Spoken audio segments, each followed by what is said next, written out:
మరి ఎందుకు శ్మశాలను ఆరాధిస్తారు? తల్లి కానీ జనాల్లోకి రారు, అక్కడ ధ్యానం చేసుకుంటూ ఉంటారన్న మాట ఉంది కదా, అది ఎంతవరకు నిజం? మీరు చదువుకుంటున్నారు అనుకోండి, మీ ఎంబీబీఎస్ కంప్లీట్ అయింది, తర్వాత స్పెషలైజేషన్ చేశారు ఏ కార్డియాలజీ, దాని తర్వాత ఇంట్లో ఉంటే డాక్టర్ ఎవరే? మాలో ఈ గుణం వద్దు అనుకుంటే దాన్ని తీసేస్తాం తప్ప కంట్రోల్ చేయం. దీన్ని కంట్రోల్ ఎంతకాలం చేయగలడు?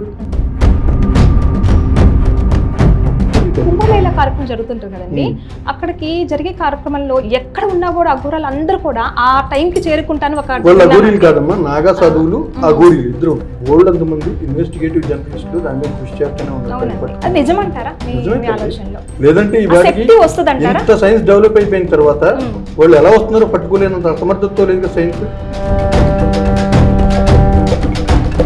ఎంతమంది కష్టపడుతుంటారు, కొంతమంది డబ్బు సంపాదించలేరు, కొంతమంది ఏం కష్టపడకుండానే చాలా ధనవంతులు అయిపోతారు. దీనికి మీరు ఎలా అంటారు? ఏమీ కష్టపడకుండా ఎవరు ధనవంతులు కారేస్తారు ఇప్పటిదాకా. అంటే మంత్రతంత్ర అంటే అందరూ ఏదో చెప్పేటట్టు మూఢనమ్మకాలు మ్యాజిక్లో కాదు. మంత్రశాస్త్రం అంటే అర్థం ఏంటంటే ఒక శబ్దశక్తిని ఉపయోగించి ఒక పాజిటివ్ ఎనర్జీని క్రియేట్ చేయడం. వెల్కమ్ టు స్ట్రాగా టీవీ. ఈరోజు మనతో ఉన్నారు స్పెషల్ గెస్ట్ శ్రీ శ్రీ రాజేష్ రాజ్ గురూజీ గారు. జనరల్గా ఈ రోజుల్లో సాధారణంగా ప్రజల్లో స్టార్ట్ అయింది ఏంటంటే, అఘోరాలు అనగానే ఎన్నో అపోహలతో ఉన్నారు. ఈ అపోహలను నివృత్తి చేయడానికి, అలాగే ప్రజల్లో ఎందుకు వారు సమాజంలోకి వచ్చారు, ఏం చేయాలనుకున్న వాళ్ళ లక్ష్యాలు ఏంటో వారి ద్వారా మనం తెలుసుకుందాం. నమస్తే అండి. గురువుగారు, అఘోరాలు అనేది పూర్వీకుల నుంచి మనం వింటూ ఉన్నాము. ఈ అఘోరాలు అనేది ఎక్కడి నుంచి మొదలైంది? మొట్టమొదటి మీరు ఎప్పుడైనా శివాలయంకి వెళ్ళారా? అవునండి. వెళ్ళినప్పుడు శివుడికి 5 ముఖాలు ఉంటాయి. సజ్జోజాత, వామదేవ, ఈశాన, తత్పురుష, అఘోర. అంటే ఆద్యంతరహితమైన శివుడి నుంచి మొదలైనయమ్మ. అంటే ఏదైతే శివుడిలో దక్షిణముఖంలో ఉన్న జ్ఞానాన్ని అనుసరించి దాన్ని క్యారీ ఫార్వర్డ్ చేసే ఒక సాంప్రదాయాన్ని, సనాతన సాంప్రదాయాన్ని అఘోర వ్యవస్థగా పిలుస్తారు తల్లి. కానీ కొందరు అఘోరాలు అంటే ఎక్కడ దూరంగా ఉంటారు, కాశీలో ఉంటారు, హిమాలయాల్లో తపస్సు చేసుకుంటూ ఉంటారు, ప్రజల్లో ఉండరు అని ఇలాంటి నానుడి వచ్చిందండి. ఎందుకని అంత ప్రాముఖ్యతగా ఎందుకు రాలేదు? అంటే అఘోరాలు అనగానే భయపడే విధంగా ఎందుకు మొదలైంది ప్రజల్లో? మొట్టమొదటి అసలు భయం అనేది పక్కన పెడితే తల్లి, ఆ పదానికి అర్థం ఎవరైనా కనుక్కున్నారా? ఆ ఘోరం అంటే ఘోరము కాని వ్యవస్థే అఘోరి. అవునండి. ఆ భయాన్ని పోగొట్టేవాడిని అఘోరాన్ని పిలుస్తారు తప్ప భయపెట్టేవాడిని కాదు. సాధారణంగా అందులో ఉన్న ఒక అపోహ ఏంటంటే వీళ్ళు శవాలు తినేస్తారు. ఎప్పుడైనా ఆదివారం నాడు మార్కెట్కి వెళ్ళారా మీరు? ఆ కోడి మేక శవాలు వేలాడుతూ ఉంటాయి. శవాలు తినేవాళ్ళు ఎవరు? అఘోరులు కాదే. వాళ్ళు వచ్చి రోజు శవాలు కొనుక్కొని తినరే. ఎందుకు దూరంగా ఉండేవారు అంటే తల్లి, పూర్వం వాళ్ళ వ్యవస్థని, ఒక శిష్య పరంపరని క్యారీ ఫార్వర్డ్ చేసుకుంటూ ఒక జ్ఞానాన్ని ప్రజలకు అందించే వ్యవస్థ నడిచేది. ఇప్పుడు ఏమైందంటే ఇదే అఘోరనే దాన్ని చాలా మంది అఘోరులు కానీ ఫేక్ పీపుల్ మిస్యూజ్ చేస్తున్నారు. దాన్ని మేము క్లియర్ చేయడం కోసం బయటికి రావడం జరిగింది తల్లి. ఎందుకంటే ఇవాళంతా జరిగేది అదే కదా సమాజంలో. అవునండి. మీరు ఎంతకాలం నుంచి ఈ సంప్రదాయంలోకి వెళ్ళారు? అంటే ఈ సాంప్రదాయం అనేది తల్లి మనం ఎన్నుకోబడేది. అంటే నేను దీంట్లోకి వెళ్ళాలి అనుకుంటే సాధకుడు అవ్వచ్చు. మా దాంట్లో ముఖ్యంగా 3 వ్యవస్థలు ఉంటాయి తల్లి. అఘోర్, సాధక్, పూర్ణఘోరి, పరమహంస. సంసార జీవితంలో ఉన్న వాళ్ళు ఉంటారు మా దాంట్లో, చిన్నపిల్లలు ఉంటారు, పెద్దవాళ్ళు ఉంటారు, వృద్ధులు ఉంటారు, అందరూ ఉంటారు సాధకుల కింద. అఘోరిగా ఉండడం అంటే ఏంటంటే ఘోరాన్ని వదిలేసి నేను ఏదైతే భగవంతుడిచ్చిన మనిషి జీవితం ఉందో దాన్ని పరిపూర్ణంగా మానవత్వంతో గడుపుతానని ప్రామిస్ చేయడమే అఘోర సాధన. మీరు ఎందుకు నిర్ణయించుకున్నారండి? నేను పూర్తిగా నా విద్య అంతా పూర్తయిన తర్వాత మా గురుదేవులు నన్ను ఎన్నుకోబడ్డాను గురుదేవుల చేత. మీ గురువు గారు ఎవరండి? మా గురువు గారు ఆదేశనాథ్జీ గురి అంటారమ్మా, అఘోరేశ్వర భగవాన్ అంటారు ఆయన్ని. మా ఎంటైర్ అఘోర అఖాడ అంటే ఇక్కడ ఎలా ఉంటుందంటే మనకి ఆశ్రమాలు ఉంటాయి ఇక్కడ స్వామీజీలకి. కానీ ఏదైతే అఖాడాలను పిలువబడతాయో వాటికి భారతదేశం అంతా ఆశ్రమాలు ఉంటాయి.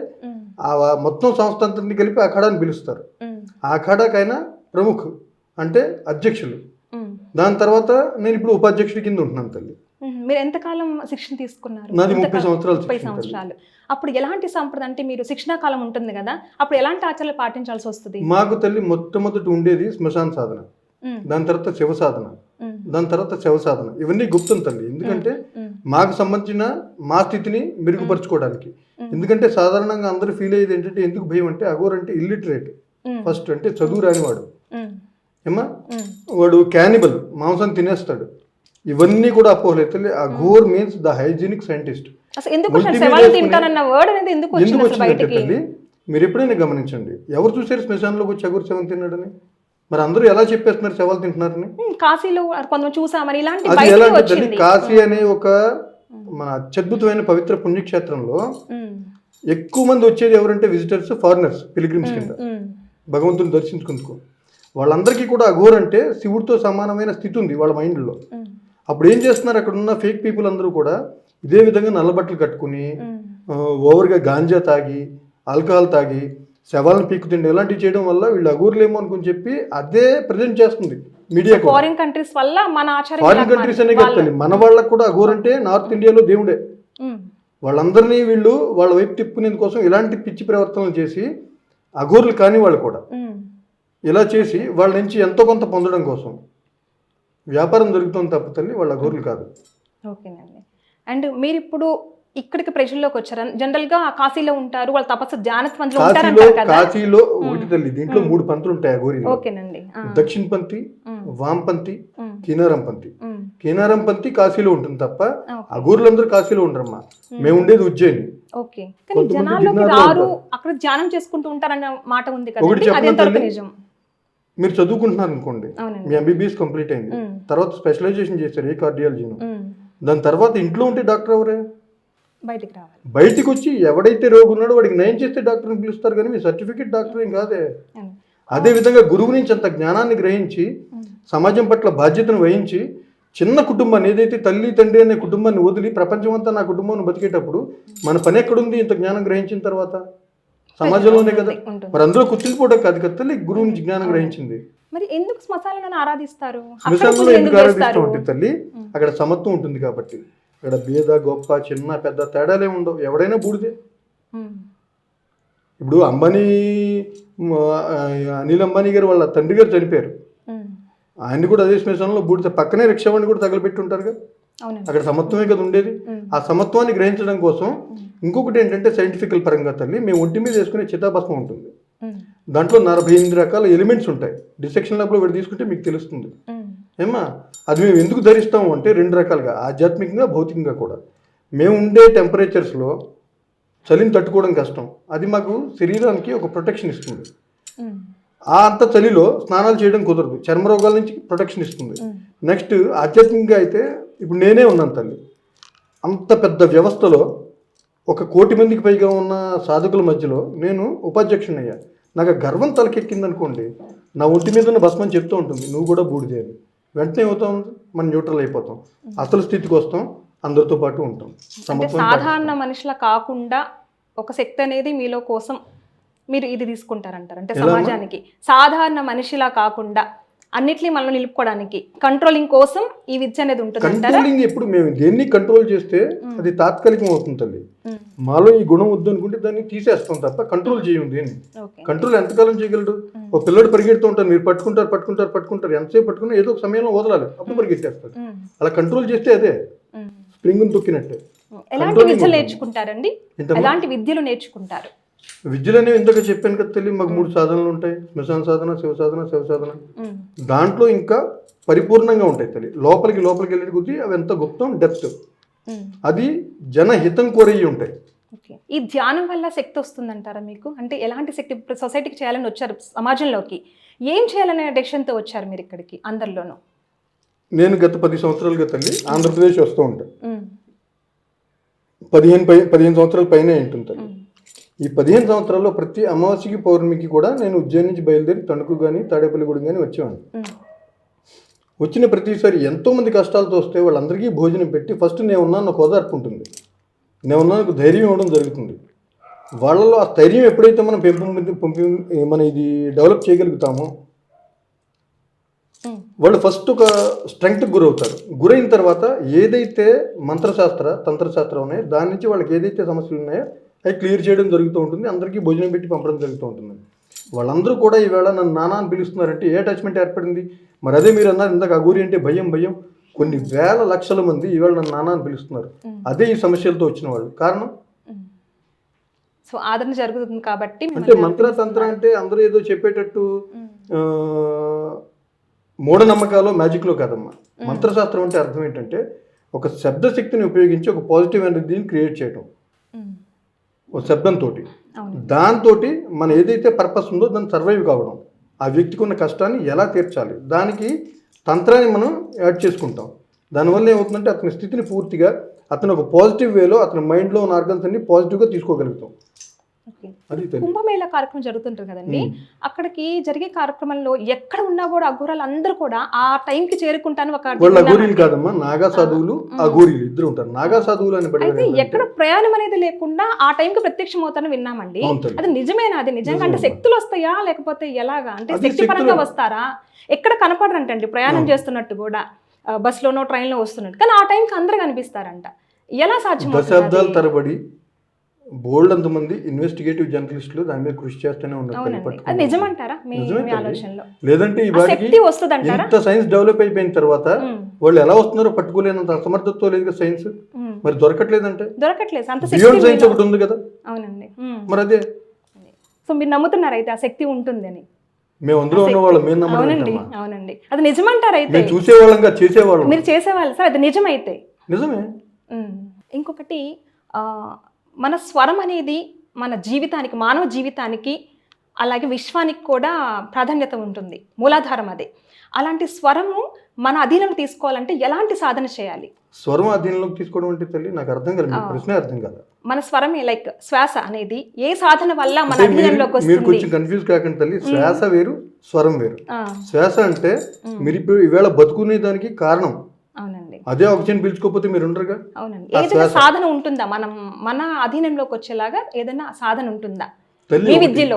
మనం శ్వాస అధీనంలో ఉన్నాం తప్ప మన అధీనంలో శ్వాస ఉంటుంది. కానీ దాన్ని కంట్రోల్ చేసుకోగలిగినప్పుడు ఎవరైతే మన పతంజలి ఒక యోగ శాస్త్రాన్ని మనకి నేర్పించాడో దాంట్లో దాని నియంత్రణ, దాని పద్ధతులు అన్నీ కూడా మనకి క్లియర్గా చెప్పాడు.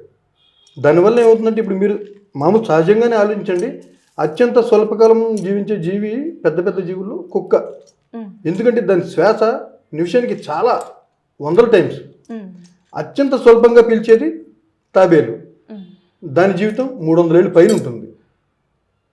ఆ శ్వాస నియంత్రణ అనేది వీటిలన్నిటి నుంచి, ప్రకృతి నుంచే గ్రహిస్తారు తల్లి ఏ ఋషులైనా. కారణం ఏంటంటే ప్రకృతి నథింగ్ బట్ పార్వతి.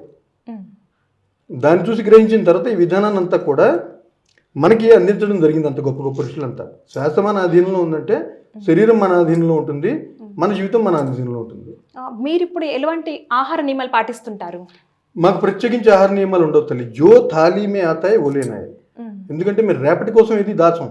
ఈవేళ నా అరిచేతులు ఏదైతే నిలబడి ఉందో అది మాత్రమే నా ఆహారం అవుతుంది తప్ప ప్రత్యేకించి ఇప్పుడు మాకు ఎలా ఉంటుందంటే తల్లి, సాధనా సమయంలో ఏం చేస్తారంటే మా గురువు గారు భిక్షాటన చేయమంటారు. 5 ఏళ్ల నుంచి 5 గుప్పెళ్ళు తెచ్చుకోమంటారు గోధుమ పిండిని. తెచ్చుకున్న తర్వాత దాన్ని ఏం చేయాలంటే మనం రొట్టె కాల్చుకోవాలి. అది చితి మీద కాల్చుకుంటాం. మాకు ఇది మంట ఎక్కడుంది, మాకు పొయ్యిలో శ్మశానంలో వంట పెట్టుకోం కదా, ఇల్లు పెట్టుకోం కదా. దాని మీద కాల్చుకున్న తర్వాత మాకు ఒక ముఖ్యంగా ఒక రూల్ ఉంటుంది తల్లి. మొట్టమొదటి గోవు దొరికిన తర్వాత, ఒక ఆవు దొరికిన తర్వాత దానికి అర్ధభాగం పెట్టాలి. పెట్టిన తర్వాత ఒక సునకానికి పెట్టాలి. ఈ మిగిలిన అర్ధభాగం పెట్టిన తర్వాత ఆ పావు భాగం మన జీవితం నిలబట్టడానికి సరిపోతుంది ఒక రోజుకి. అవి దొరకలేదా ఆహారం మానేయడమే. శిక్షణలో అలా ఉంటాయి తప్ప శిక్షణ అయిపోయిన తర్వాత ప్రత్యేకించి శాకాహారమా మాంసాహారమా ఇదా అదా ఏమీ ఉండవు. అందరూ అన్నట్టుగా శవాలను తినరు తల్లి, శవాలను తినరు. కానీ మీరు ఎప్పుడైనా మహాభారతం చదివారా, విన్నారా? పోనీ పాండురాజు బొటనవేలు ఎందుకు తిన్నారు నకులుడు? ఏంటిదండి? పాండురాజు బొటనవేలుని నకులుడు తిన్నాడు దేనికి? కృష్ణుడు తినమని చెప్పాడు దేనికి? ఏదైతే మన సెరిబ్రల్ ఏరియా ఉందో, మన స్కల్కి బ్రెయిన్కి మధ్యలో ఒక గ్యాప్ ఉంటుంది, that is called cerebral area. దాంట్లో ఒక ఫ్లూయిడ్ ఉంటుందమ్మా. ఇప్పుడు సాధారణంగా కంటిన్యూ సిగరెట్ కాల్చే వ్యక్తి సిగరెట్ కాల్చకపోయినా అతను చేసి సిగరెట్ వాసనే వస్తూ ఉంటుంది. అదేవిధంగా ఇంత జ్ఞానంతో కూడుకున్న బ్రెయిన్ ఏం చేస్తుందంటే అదే లిక్విడ్లో తేలుతూ ఉండడం వల్ల ఒక ఫోటోకాపీలాగా ఆ లిక్విడ్ అంతా కూడా దాన్ని తీసుకుని ఉంచుతుంది. ఉంచినప్పుడు ఒక వ్యక్తి చనిపోయిన తర్వాత ఈ ఫ్లూయిడ్ అంతా కూడా నర్వస్ ఎండింగ్కి చేరుతుంది. నరాలు చివరికి చేరుతుంటే మన చేతి నరాలు ఏంటి, వేళ్లే కదా. అందుకని గురువు యొక్క వేల్ని మాత్రమే ఒక శిష్యుడు గ్రహిస్తాడు ఆ సమయంలో. ఆయనకు కూడా గురువు అనుజ్ఞతో ఆయన నిర్ణయింపబడి ఉంటాడు, ఇతనికి మాత్రమే ఇది అని. అది తప్ప పొద్దున్నే టిఫిన్ భోజనం చేసినట్టు శవాలను తినే ఆ స్థితి ఆ గోరులో ఉండదు. అదంతా అబద్ధం. మీరు ఏమైనా ఆహార సూత్రాలు చెప్తారా? ఏంటమ్మా ఆహార సూత్రాలు, ఆహార నియమాలు ఇలా ఉండాలి? ఒకటే తల్లి, ఎవరైనా ఈవేళ మనం తినే ఆహారమే తప్పు. ఎందుకంటే అంతా కూడా కెమికలైజ్డ్, ప్రతిదీ తప్పు ఆహారమే తింటున్నాం. కానీ అది తినేది కూడా సమయ నిర్దేశం లేదమ్మా. ఎప్పుడైనా ఒకటి ఆలోచించుకోండి తల్లి, ఒక శాకాహారం తిన్నామంటే 4 గంటల సమయం పడుతుంది మనకి జీర్ణం కావడానికి. మాంసాహారం పట్టే సమయం 16 గంటలు. ఏ తల్లి, ఈ అర్ధరాత్రి వీళ్ళందరూ పనులు చేసుకొచ్చి ఇవి చేసి అవి చేసి రాత్రి 12ంటికో 1 గంటకో లేదా 10ంటికో భోజనం చేస్తారు. పొద్దున్నే మళ్ళీ తెల్లారి 6ంటికి టిఫిన్ చేస్తారు. అంటే ఈ లోపల జరిగే లోపలనే మళ్ళీ ఇంకొకటి తీసుకుంటారు. అవి రెండు పూర్తిగా చచ్చేలోపు మళ్ళీ మధ్యాహ్నం భోజనం అయిపోతుంది. పూర్తి జీర్ణ వ్యవస్థ నాశనం చేస్తున్నారు తల్లి. అలా కాకుండా సమయ నిర్దేశం అనేది ఒకటి ఉంది. ఖచ్చితంగా బరువు తగ్గాలనుకున్నా లేదంటే ఏం చేయాలనుకున్నా ఎర్లీ అవర్స్లో 7 to between 8 ఖచ్చితంగా మీకు నచ్చినంత టిఫిన్ తినండి. మధ్యాహ్నం స్వల్పంగా ఆహారం తీసుకోండి. తీసుకున్న తర్వాత సాయంకాలం 7-7:30 దాటనివ్వకుండా ఆహారం తీసుకోగలిగితే రాత్రి పడుకున్న తర్వాత మన శరీరంలో జీర్ణమైన ఆహారం తర్వాత మళ్ళీ మన శరీర క్రియలు జరగాలంటే ప్రతిదీ గుండె కొట్టుకోవడం మొదలుపెట్టి ప్రతి పార్ట్ పనిచేయాలంటే మన శరీరంలో అదనంగా ఉన్న కొవ్వుని గ్రహించి శక్తిగా మార్చుకుని శరీరం పనిచేస్తుంది. దానివల్ల మనం సన్నబడతాం తప్ప భోజనం అంతే ఎవడు సన్నబడ్డాం. మీరు అన్నారు ఇందాక సునకం తీసుకున్నాక ఆవు తీసుకున్నాక చిన్న మొక్క తీసుకుంటామని. కానీ ఇప్పుడు మనము పరిగెడుతున్నాం ఒక కడుపు నింపుకోవడానికి, కానీ ధనం కోసం ఆరాటపడుతున్నాం. దీని గురించి ప్రేక్షకులకు ఏం చెప్పాలనుకుంటున్నారు? ఒకటి తల్లి, ఫస్ట్ పూర్తి వ్యవస్థలన్నీ కూడా మన సంస్కృతిని మనని దూరం చేసేసింది. ఒక కుటుంబ వ్యవస్థ సక్రమంగా ఉందా ఈవేళ? మీరు ఎప్పుడైనా ఫ్యామిలీ కోర్టుకి వెళ్ళి చూడండి, కొన్ని వేల లక్షల విడాకులు కేసులే భారతదేశం మొత్తం. తల్లిదండ్రి మధ్యన ఏమైనా అన్యాయం ఉందా? తల్లి పిల్లల మధ్యన ఏమైనా అన్యాయం ఉందా? ఎక్కడ నడుస్తుందమ్మా? అంతా అస్తవ్యస్తంగా చేసేసుకుని కేవలం నేనేంటో నిరూపించుకునే ప్రయత్నం. మా అబ్బాయి గొప్ప, ఎందుకంటే అమెరికా వెళ్తే గొప్ప, అమెరికాలో బాగా సంపాదిస్తే గొప్ప. కానీ అలా గొప్ప అయిన పిల్లలందరూ కూడా తల్లో తండ్రులు చనిపోతే తలకొరికి కూడా రావట్లేదు, సెలవు లేదని. మరి ఎంత దుర్భర పరిస్థితి అది? కరెక్టేనంటారా దాన్ని? అంటే ఒక విలువల్ని కోల్పోతున్నారు ఈ డబ్బు వెనకాల పరిగెట్టి. అది ఎంతవరకు కరెక్ట్? మనిషి ఆలోచన ఎలా మారాలంటారు? ఒకటే తల్లి, మనిషి ఆలోచన ఖచ్చితంగా మనిషిలా మారాలి. ఎందుకంటే అందరూ అలా లేరా అంటే లేరమ్మా, ఎవరున్నారు? సపోజ్ ఒక చిన్న ఉదాహరణ చెప్పిన తల్లి, మీకు ఒక పాప బాబు ఉన్నాడు అనుకోండి, వాడు గుమ్మలోంచి పడిపోతున్నాడు, మీ కాళ్ళు పరిగెట్టుకెళ్తాయి. ఎందుకు? మీ కాబట్టి. అదే పక్కింట్లో పాప బాబు పడిపోతుంటే అది చూసుకుంటారు తప్ప పరిగెట్టవే కాళ్ళు. దాన్ని మానవత్వం అంటారు కదమ్మా. అంటే మనం మనిషి కాదు కదా. మనిషిలో బతకాలంటే ఖచ్చితంగా మనిషిలోనే ఉండాలి. ఎంతమంది కష్టపడుతుంటారు, కొంతమంది డబ్బు సంపాదించలేరు, కొంతమంది ఏం కష్టపడకుండానే చాలా ధనవంతులు అయిపోతారు. దీనికి మీరు ఎలా అంటారు? ఏమీ కష్టపడకుండా ఎవ్వరూ ధనవంతులు కారేతండి ఇప్పటిదాకా.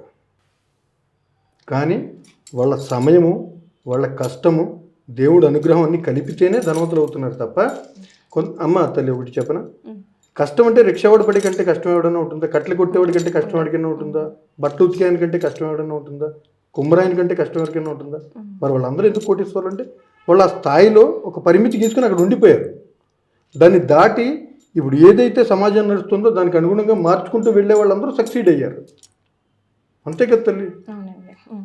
ఇప్పుడు మీరు ఎలాంటి లక్ష్యం ఉంది? ముందుగా మీరు ఇంకా సాధించాలనుకుంటున్నారు? మాకు ఉండవలసింది ఒకటే తల్లి, మొట్టమొదటి దేవుడి కంటే కూడా ముఖ్యంగా మేము భావించేదాన్ని దేశాన్ని. ఎందుకంటే ఇది నన్ను కన్న తల్లి. దానికి మొట్టమొదటి ప్రయారిటీ. మా దేవుడే మా ప్రపంచం, ఆ దేవుడిలో భాగమే నా దేశం. దాంతోపాటు నేను పుట్టిన, నాకు జన్మనిచ్చిన తల్లి లాంటి నా ధర్మం. ఈ మూడింటికి విఘాతం కలిగితే మేము ఎక్కడైనా నిలబడి పోరాడతాం. ఏం చేయాలనుకుంటున్నారు? ఇప్పుడు మీ జీవితంలోంచి అఘోరలోకి వెళ్ళి అంత శిక్షణ చేసుకున్న తర్వాత, శిక్షణాకాలం అయిపోయింది, దీని తర్వాత ఇంకేం సాధించాలనుకుంటున్నారు? అంటే ప్రజలకు ఏం చేయాలనుకుంటున్నారు? మన భారతదేశంలో ఇవాళ మీరు రాజకీయంగా తీసుకోండి, భౌగోళికంగా తీసుకోండి, పరిస్థితుల రీత్యా తీసుకోండి, ఆంధ్రప్రదేశ్లో సుమారుగా 200 గుళ్ళు బద్దలు కొట్టబడ్డాయి. మరి హిందువులని చెప్పుకుని మీరంతా ఎక్కడ కూర్చున్నారు? మొక్కులు తీర్చే దేవుడు కాదు, మొక్కులు తీర్చడానికే కాదు దేవుడు మీకు. మరి ఆయనకి జరుగుతున్నప్పుడు ఎంతమంది వచ్చారు? మీరు ఎవరు లేరే. మీ కోరిక కోసం దేవుడా? ఆయనకి ఏదైనా జరిగితే కనీసం కాలు బయట పెట్టలేరా? ఇదే హైదరాబాద్లో పక్కనున్న భయంశాలు అర్ధరాత్రికి అందరినీ తరిమేస్తుంటే ఏమైపోయారు హిందువులంతా? అది ఎంతో దూరంలో లేదే. రేపొద్దున మన ఇంటికి వచ్చి మనం తరిమేస్తే ఏం చేద్దాం? సమస్య మన దగ్గరకు వస్తే మన ఇంట్లో జరిగేది కాదు కదా అని చెప్పి మనం పడుకుంటే రేపొద్దున మన ఇంట్లో జరిగితే మన కాపాడటానికి 4 చేతులు ఎక్కడి నుంచి వస్తాయి?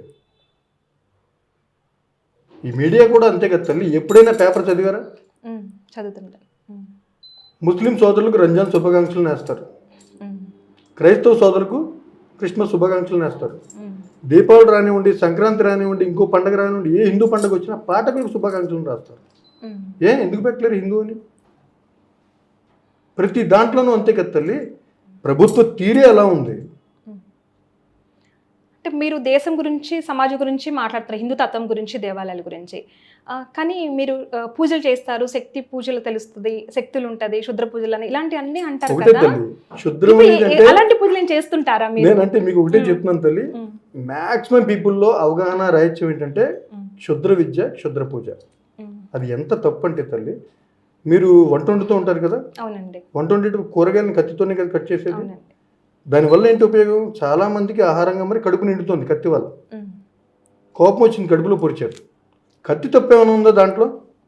మీ మెదడులో పుట్టిన ఆలోచన ఆ కత్తిని క్షుద్రం చేస్తుంది తప్ప కత్తి తప్పే ఉంది, అదే కడుపు నింపుతుంది కదా. అవునండి. విద్య ఎప్పుడు విద్య అమ్మా, దాన్ని వాడే వ్యక్తి మెదడులో క్షుద్రం ఉంటే మాత్రమే అది క్షుద్ర విద్య అవుతుంది తప్ప ప్రత్యేకించి క్షుద్ర విద్యలు ఉండవు. అలాంటివి మీరు ఖండించలేరా, ఆపలేరా? అలాంటివి ఆపడం కోసమే తెలిసి సమాజంలోకి వచ్చింది. ఈవేళ మీరు మామూలుగానే విడిగా చెక్ చేసుకోండి, మా గురువు గారి విషయంలో కానీ నా విషయంలో కానీ ఇన్ని వందల మంది, ఇన్ని వేల మంది ఎందుకు ఒక సర్వైవ్ అయ్యి నాన్నని పిలుస్తున్నారంటే ఒక రక్షణగా ఉండి ప్రతి ఒక్క వ్యక్తిని ఎంత మేము ప్రొటెక్ట్ చేసుకోగలుగుతున్నాం, అంతే కదా తల్లి. అవునండి. గురుగారు చాలా ధన్యవాదాలండి. మీరు ఇక్కడికి రావటం మేము చాలా భాగ్యంగా భావిస్తున్నాము. ప్రేక్షకులు కూడా ఒక్కసారి గమనించుకోవాలి, అఘోరాల గురించి ఉన్న ఏదైతే పుకార్లు ఉన్నాయో అవన్నీ అబద్ధాలని చెప్తున్నారు. సో ఇది మీరు పాటించాలని మేము మనస్ఫూర్తిగా కోరుకుంటున్నాము. నమస్తే.